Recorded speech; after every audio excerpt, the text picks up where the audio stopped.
A visit to see his wife in the hospital turns into a life-threatening emergency in the parking garage. You'll meet the man who realized he was having a stroke and called 911, and you will see the remarkable way doctors here saved his life.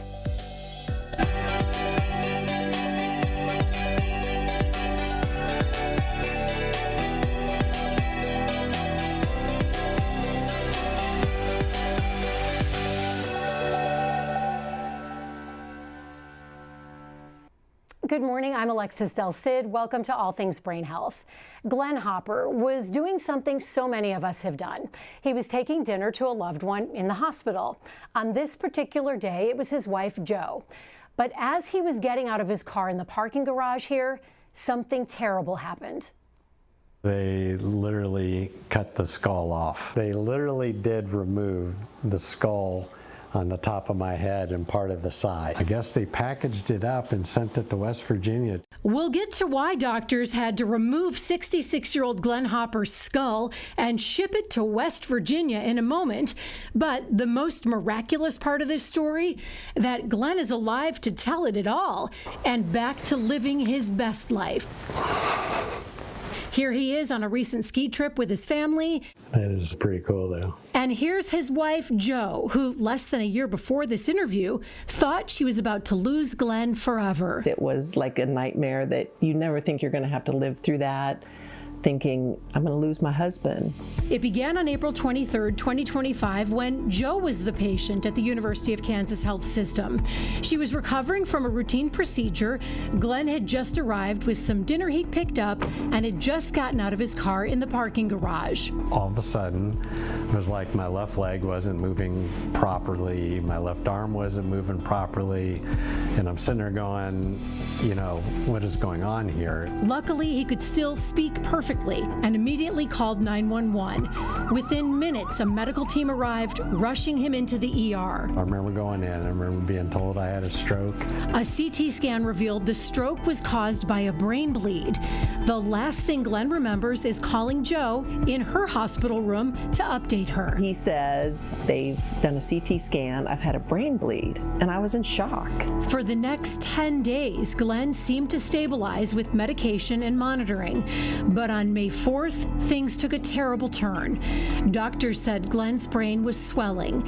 They needed to perform a craniectomy, meaning they needed to remove Glenn's skull to relieve the pressure. So I said, all right, do what you have to do to save his life. But as you would expect, Jo had plenty of questions. Will you put the skull right back on? You know, how does this work? You know, is this a day, a week? And they're going, no, we have to keep his skull off for 3 to 6 months. To take someone's skull off to where, you know, their brain is open to the air. After removing his skull and then stitching the skin back together over his brain, Jo was given a special helmet and sent to an out-of-state rehab facility where he'd undergo intensive physical therapy while also waiting for the swelling of his brain to subside. But a month later, things took another bad turn. Even though they took my skull off, my brain kept swelling. And it sounds counterintuitive, but the only way to fix it is they got to put the skull back in, which then evens out the pressure of the brain.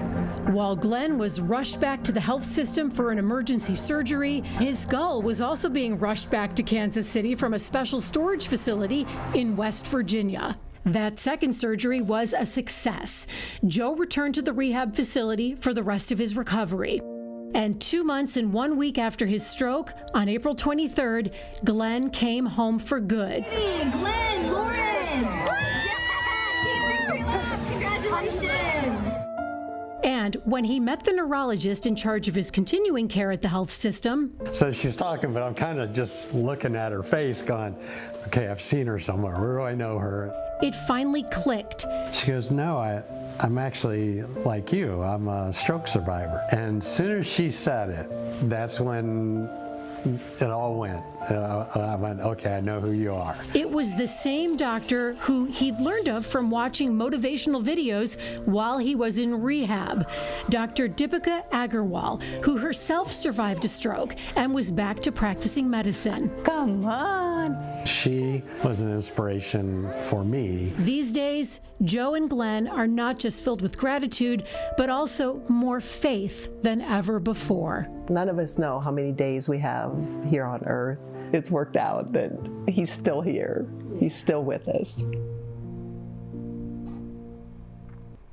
We have a great panel this morning. We are so pleased to welcome Glenn Hopper. Thank you for being here. And you've got your t-shirt on. Yes. From running the 5K. We're going to get to that later on. We have his daughter Stephanie, who is there with him doing that. And we also have the chair of neurosurgery, Dr. Rukoz Shamoon, who's beside me, along with two of the neurologists who treated Glenn. We have Dr. Rohan Joshi. Thank you for being here. And we also have Dr. Tiffany Barkley. Dr. Barkley joins us virtually. This is such an incredible story, and you look incredible. We also have Jo, your wife. She's she's heckling you from the control room, cheering you on, heckling you. She's your motivator. I have to ask, who was the little boy that was feeding you in the video? So that's one of my grandsons. And he was beside you. Yes. So sweet. Got 8 grandkids, and they were all there, and that's, you know, inspiration to get back. This was such a long journey. You were conscious for much of it, and there are other parts you don't remember. Can you tell us at what point were you aware of how serious this was? It was pretty late in the game. I mean, I was unconscious, like I said, for a good portion of it. There were parts I don't remember, things that were going on that my wife had to, well, the kids as well, had to fill me in on and say, hey, this went on, this happened, you know, this and that. And so, like I said, it was probably at least 2 months into it before I was really conscious enough to realize what was going on. Stephanie, you work at our Liberty location of the health system. You're a nurse practitioner. Where were you in your day when you realized both your mom and your dad were in the hospital? Both Joe and your dad were in the hospital. So I was at home. It was a Wednesday. It was 6 p.m. I very much remember it was April 23rd, 2025. That's a moment in time that will never leave. My mom had called, and I knew something was awry, and so basically she had informed me that my dad had called and said that he was experiencing numbness and a strange sensation, and so he had called 911. He called her from the wheelchair, being wheeled into the emergency department, and so he had the wherewithal to kind of reach out, let the family know something is wrong. I'm here, but I'm at the hospital and I'm getting help. So Joe had said when she got the call from you, you sounded fine. You said, I think I had a stroke, and you were making perfect sense. Yes. So it hadn't affected your speech? At that time, it had not. So it was at least a couple weeks before things started shifting in the wrong direction. Okay. But initially, I was able to call 911. I knew something wasn't right. I knew something wasn't going on the way it was supposed to. And so I made the decision, you know, it's one of those things, is hard as a man to sit there and say, well, I'm going to call 911 on myself and say, hey, I've got a problem. Right. But I did, because I just knew something wasn't right. Yeah. You were in caregiver mode. You were bringing Italian food, right? Yes. You're bringing a whole bunch of Italian food to Joe, being the good husband, and then you have this emergency. Dr. Joshi, where do you come into the picture? At what point did you meet Glenn? I met Mr. Hopper for the first time in October of last year, so he saw us in a neurology clinic. And I saw him with my clinic attending, Dr. Agarwal, who was just mentioned a few minutes previously. Dr. Agarwal says hi. She would love to have been here. She's out of town traveling. She was so disappointed. We tried to convince her to cancel her vacation, but you know, no, she's very sad that she couldn't be here. So she wanted me to give you all a hug. She was an incredible inspiration to me. Well, I mean, I can't explain how much of an inspiration, knowing what she went through and what she continues to do, and then seeing that and knowing that and having her as my neurologist has been just Incredible. incredible, yeah. A stroke survivor, you're a Yes. neurologist, and she's an educator now, Yes. and a motivator, and she runs support groups. Yes. I want to get to the signs of a stroke because you recognize them, Glenn, and you called 911. I want to talk to Tiffany Barkley about the Be Fast acronym. Dr. Tiffany Barkley, can you share with us that acronym and what each letter means? Yeah, so kind of like what we're showing here. Yeah. The idea of this acronym is to try to identify strokes as quickly as possible. And so this is a mnemonic to help people kind of remember if something is abnormal, what to do. So the B stands for balance. And that's if you have any kind of irregular balance with walking, you just feel off, feel different, something's not normal. That is to give you a clue that maybe something is wrong.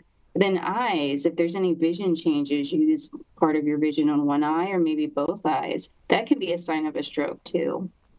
F stands for face. So this would be something like facial drooping on one side. Maybe it tingles, it feels weird, and that can be a sign for a stroke too. Then A stands for arms. So weakness or numbness, again, in the arms, similar to the face, can also be a sign for a stroke.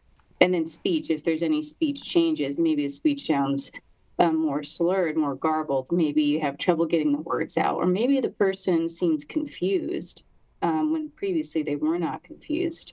That can be signs of a stroke as well. And T is time. And so for stroke, time is very important for us to be able to intervene. And so that's very important if anything is wrong to get evaluated right away.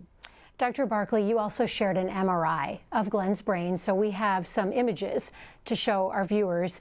As we look at this first image, what is that dark area in the lower left corner of the picture? Yeah, so this particular sequence in the MRI is particularly good at looking at blood. And so that dark area is actually a big area of blood. And Mr. Hopper had a stroke that was, and there's different types of strokes. There's ischemic and hemorrhagic, and in his particular case, he had a hemorrhagic stroke, which means that there is bleeding into the brain. And then we have another image to put right next to that one. What does this next image show? And so this next image was a couple months later, and it actually shows some improvements or resolution, a healing of the brain from the previous hemorrhage. And so it does take a while for the brain to heal over time. Sure. And that can take a while. And so a lot of times you have underlying scarring there that eventually the brain kind of heals around it, but that can take several months. So the whiter the image, the more Glenn's brain is repairing. How severe was Glenn's brain bleed compared to other patients you've seen? His was very severe, and kind of like how he talked about, unfortunately, when you have, if you think of the brain as sort of a closed box, there's only so much room where things can go. And so in his case, he unfortunately developed pretty severe swelling from the brain bleed. And that's when we had to do, the craniotomy and take the skull off. The craniotomy sounds so radical, and I can see in your eyes, it's, are you doing okay? Yeah. You just have to sit through such a painful time, but your dad's here. Yeah. Dr.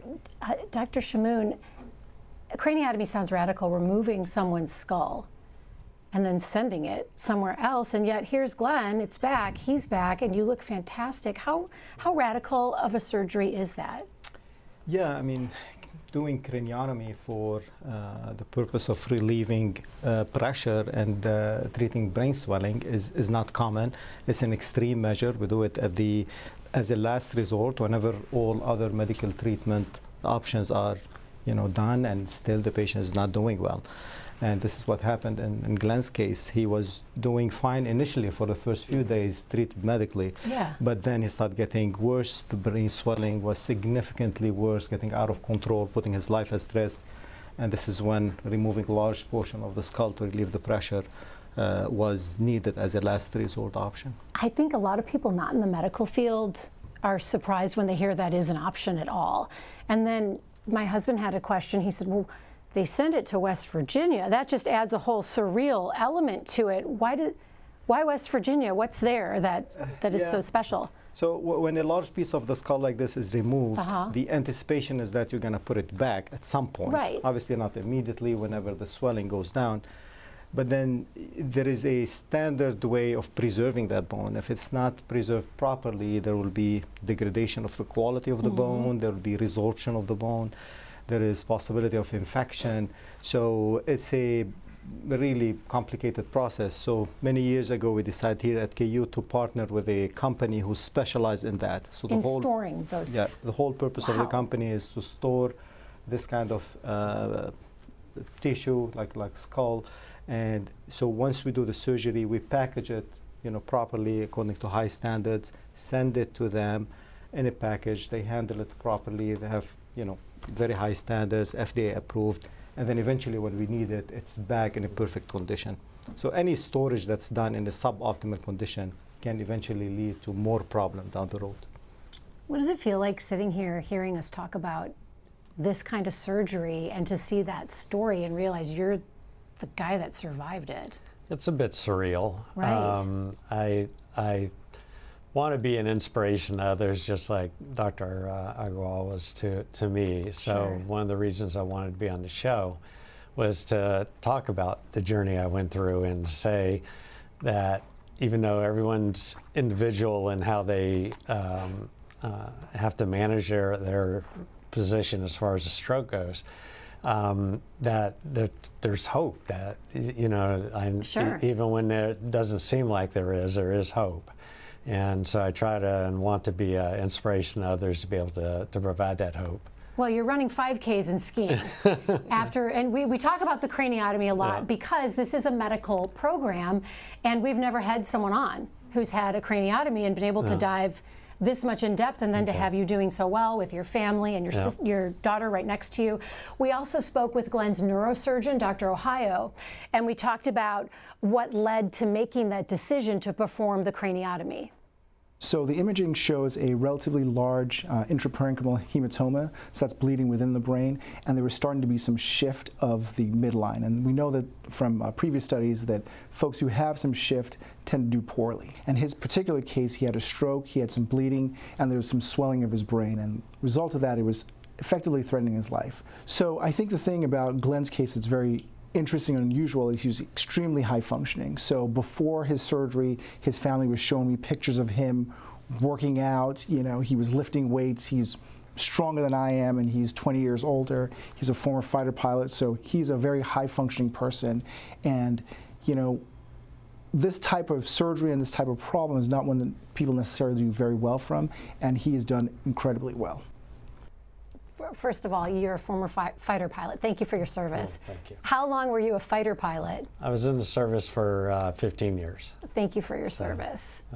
No, you were in such good shape going into this, so that must have helped. Yeah, and we briefly talked about it. So I've spent my life exercising, working out, and part of it was, especially as I got older, was to make sure I'd never have a heart issue or stroke or any other problem similar to that. But genetics hits, and things happen that you just don't have control of.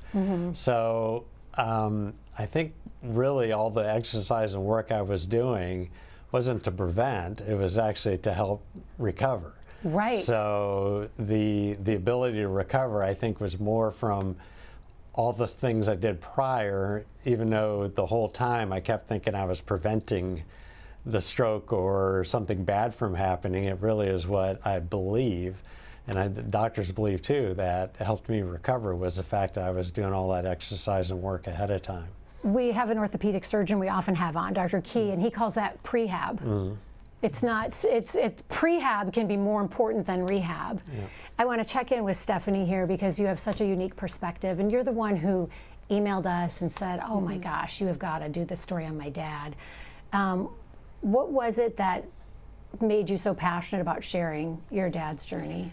Really, it's more just like advocating and expressing like there can be life after recovery, and just really getting back to, you know, like he's already mentioned, it's that he's doing all the post things that he, you know, enjoyed pre-stroke. He's able to do them now, so running and skiing and all of that. So very grateful for that, and really just wanting others to know that, you know, journey can be hard, it can be difficult, but if you have faith and the grit and determination, you can definitely move forward. Had you, as a nurse practitioner, ever had a patient who'd had a craniotomy or a craniectomy?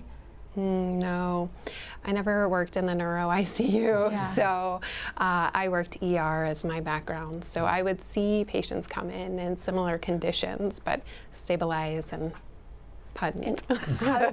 What was going through your mind when you heard that was going to happen with your dad?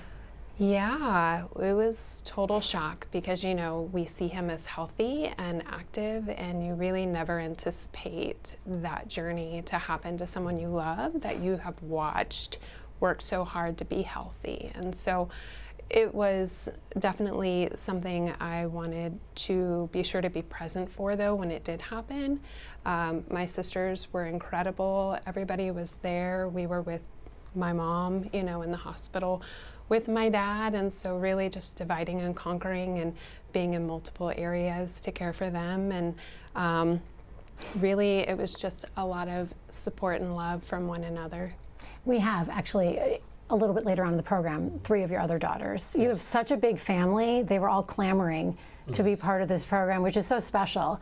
It was an embarrassment of riches because we had so many guests that wanted to be there.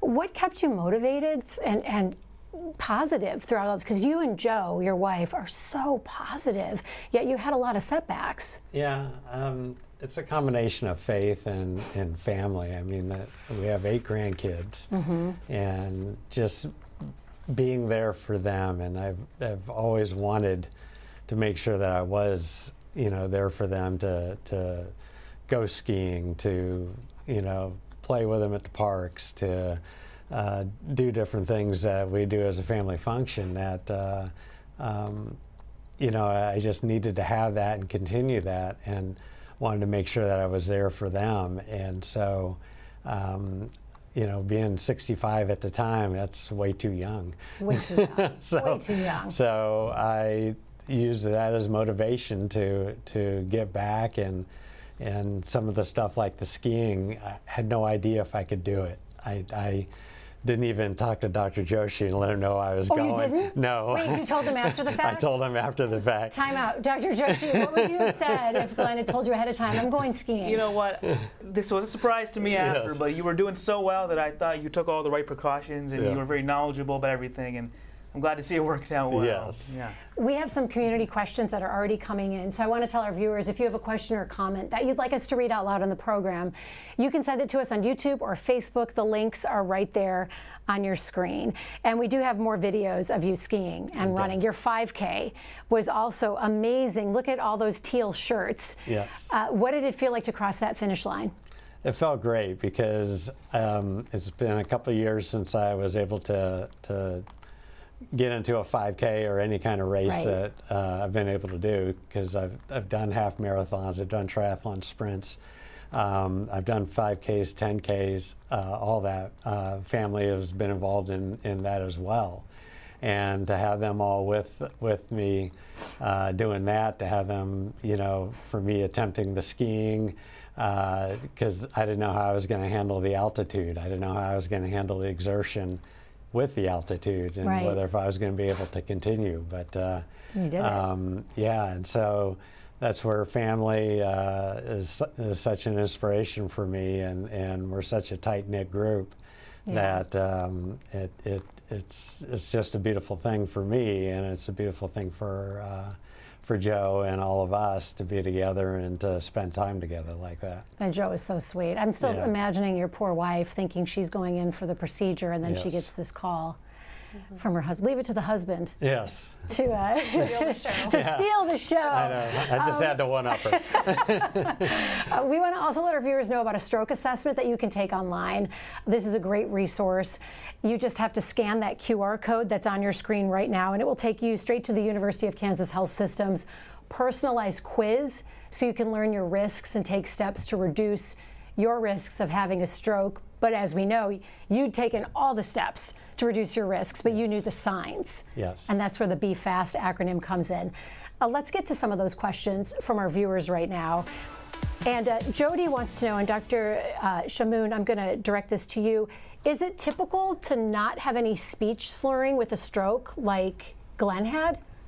Yeah, it depends on the location of the stroke. We know that the speech is controlled by the left side of the brain and certain areas of the left side of the brain. So typically if somebody has a stroke on the right side, their speech can be preserved, can be intact.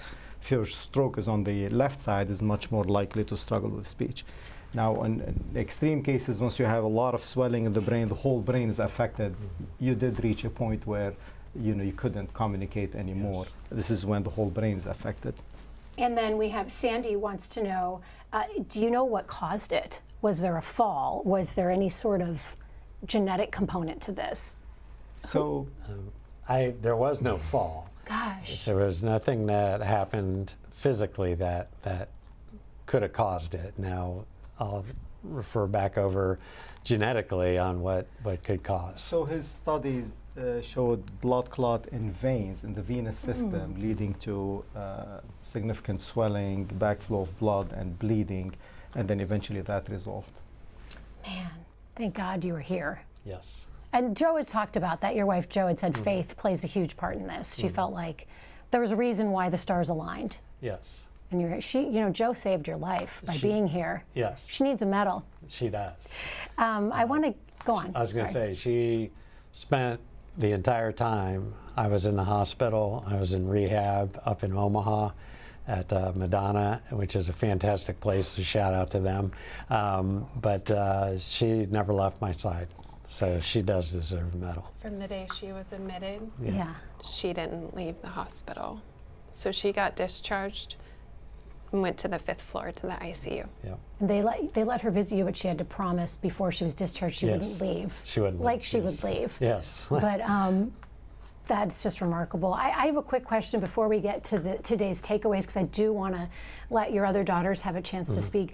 Do you ever feel like, does it feel different when do you find yourself feeling your head and thinking, yeah, it's all there?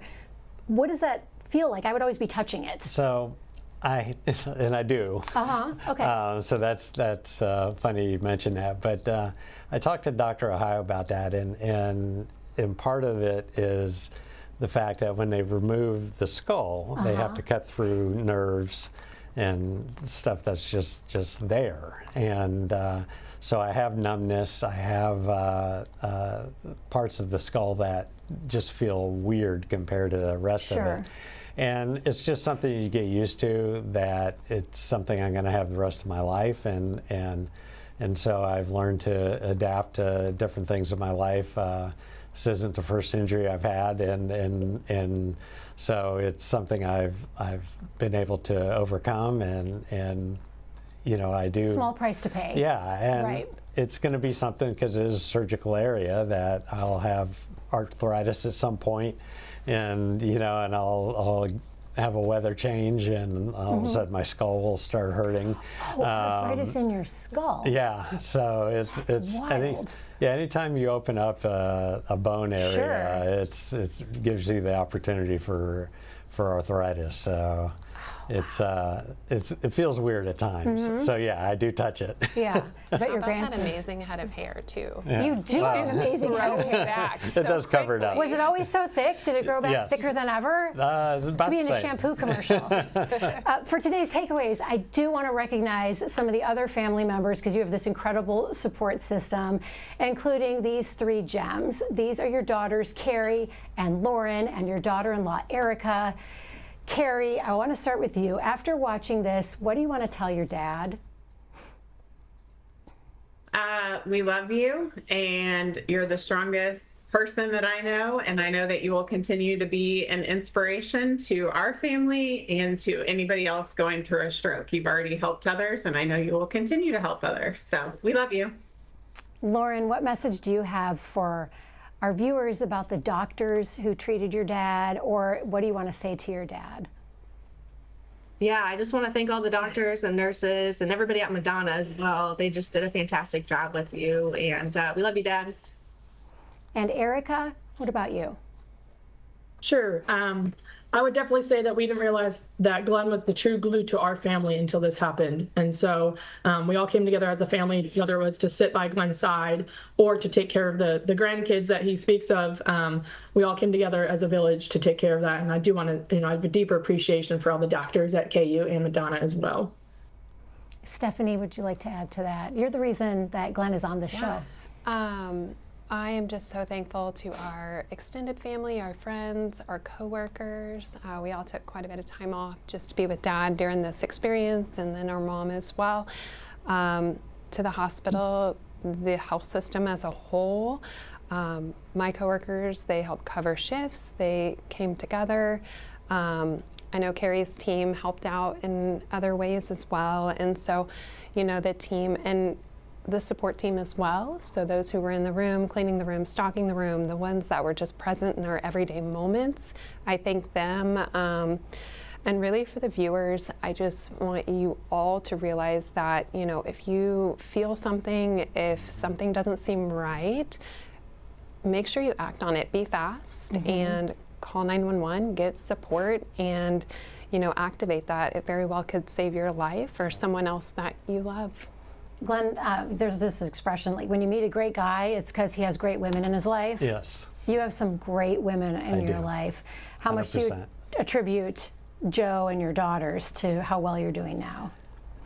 It's everything to me. They're everything to me, like I said, and grandkids and all as well. And one of them mentioned the nurses, and I do want to thank the ICU nurses that took care of me. The doctors, you guys are all fantastic, and thank you so much. But the nursing staff here at KU is just incredible, and what they did to take care of me on a day-to-day basis, they did more for me in helping me than people realize. And I just want to recognize them and recognize that that they're warriors too, as much as my daughters and my wife and family members are for me. The nurses are as well as the doctors, and I thank you guys too. Attention to detail, yes. Their assessments time and time again that noticed those slight changes that made the difference. Yes. And had the good eye for it and the attention. Dr. Joshi, what kind of patient was Glenn? Mr. Hopper's an excellent patient. I could tell that within minutes of meeting him last October. First of all, he came with his wife, excellent family support. I'm gathering that here today. You came ready with questions, you were motivated.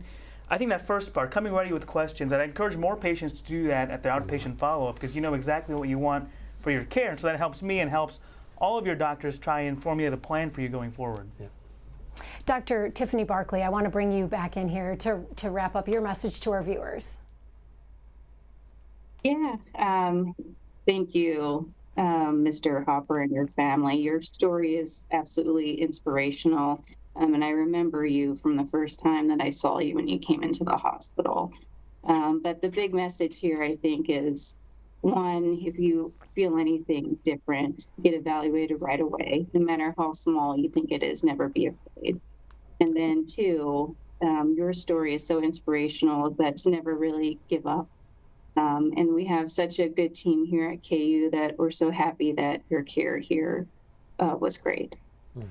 Dr. Shamoun, as chair of neurosurgery, this has got to feel good to have a patient like this and a story like this to highlight. Yeah, absolutely. And we're very proud here at KU to have the experience, the expertise, and technology to provide care for the patient at very high level and give them a chance for full recovery like Glenn. Technically, the surgery itself was not very technically demanding, removing the skull, but it's all about decision-making, timing, execution. Dramatic. And all that is testament to the surgical team led by Dr. Ohio, who led the care. If you're afraid of anything, just look at Glenn, and you really don't have anything to fear when you can see how well you can recover from this. So thank you all for being here. Thank you for your time, and to your beautiful daughters and your daughter-in-law and Dr. Barkley, we appreciate it. And thank you to our audience and our viewers for joining the show this morning. Coming up tomorrow, and open mics. We're talking about trauma injuries. We will share one healthcare worker's journey, injury, and recovery, giving him what he calls street cred when it comes to treating his patients. That's tomorrow at 8 a.m.